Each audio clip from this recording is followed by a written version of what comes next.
In an entire lifetime, only a handful of things will grab you by the throat and shake you down to your core, leaving you forever changed.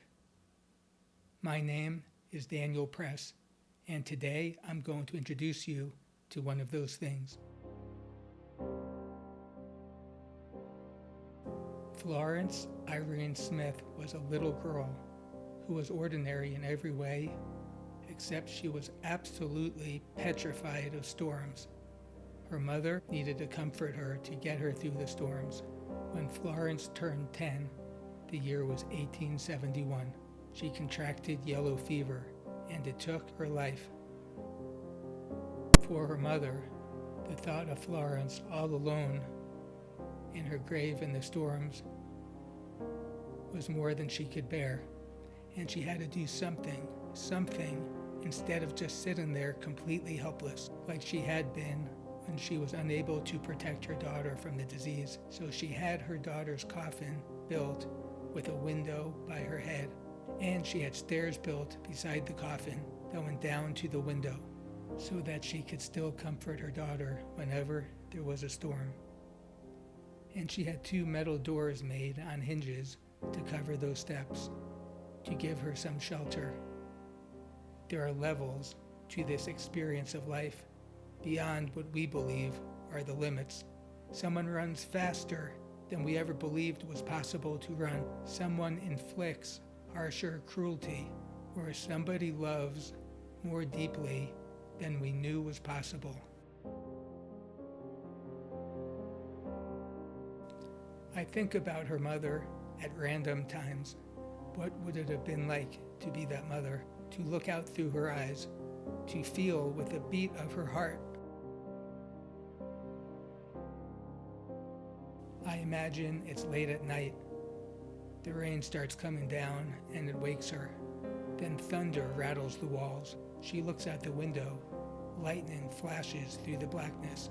Still half asleep, she begins to walk to her daughter's room. Then another rumble of thunder shakes her wide awake into her nightmare. She looks out the window again, and while everybody else feels glad to be inside, where it's comfortable, where it's warm, she puts on her clothes, she lights a lantern, and she heads into the storm. She walks through the empty village, through fields hearing animals howl. As the rain pounds and mats her hair, she opens the gate of the cemetery and walks past rows and rows of headstones until she comes to her daughter's. She makes sure it's clean and in good condition.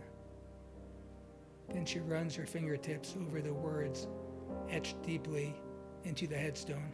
Lightning illuminates the cemetery. She sees row after row of the people who will spend eternity beside her daughter. Then she looks at her daughter's grave, and she thinks of her, alone, in the box. She opens the 2 steel doors. She walks down the steps, then closes the doors above her to keep the rain out. But it leaks in through the center, it leaks in through the sides. She holds the candle to the window to see her daughter. She wipes off the steam with the side of her fist. In her heart, she feels the sharp twinge of pain. She sits down on the wet steps, and she puts the lantern on the ground at her feet. I didn't have to be there 150 years ago to know that she spoke to her little girl, to know she told her, "You don't need to worry. Mama is here." And I didn't have to have been there to know she sang her daughter a lullaby, the same lullaby that she used to comfort her with. And I didn't have to be there to know she didn't feel the cold of the rain, and she didn't feel the wetness of her soaked clothes, and she didn't feel the terror most people would have felt, being down inside the earth, right there, on a stormy night. Because 1,000 times stronger than any of those discomforts to her was her love of her daughter. Want to know how to get over any fear? You don't need 20 years of psychotherapy. You need to find something you love bigger than what you fear. Then instantly, that fear disintegrates.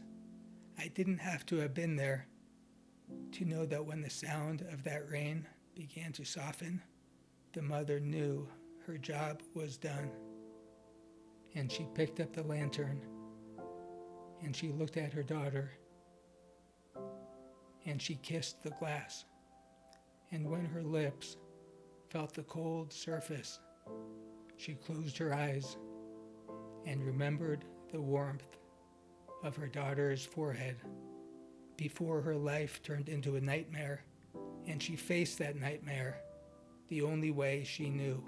And then she turned and walked up the steps, and she carefully closed those heavy steel doors, not letting them drop, not letting them scare her daughter.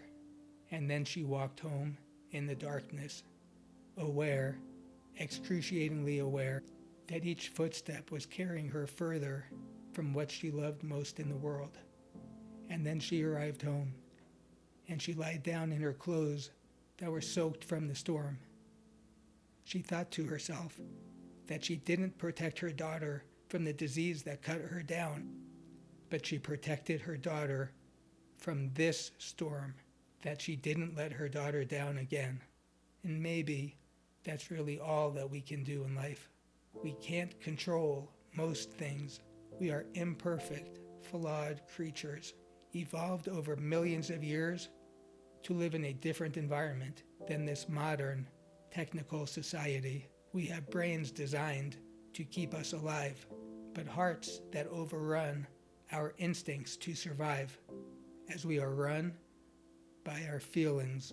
And sometimes nothing is easy, and nothing turns out right, and we make mistakes that we can't go back in time and fix, and we're scared of monsters waiting for us in our futures, and we feel stuck, and every move feels like the wrong one to make.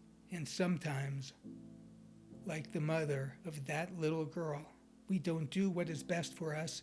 We don't do what everybody tells us is best for us. We do what is beautiful. When you're stuck in life and every option is the wrong one, pursue the one that is beautiful. My name is Daniel Press. We'll talk again.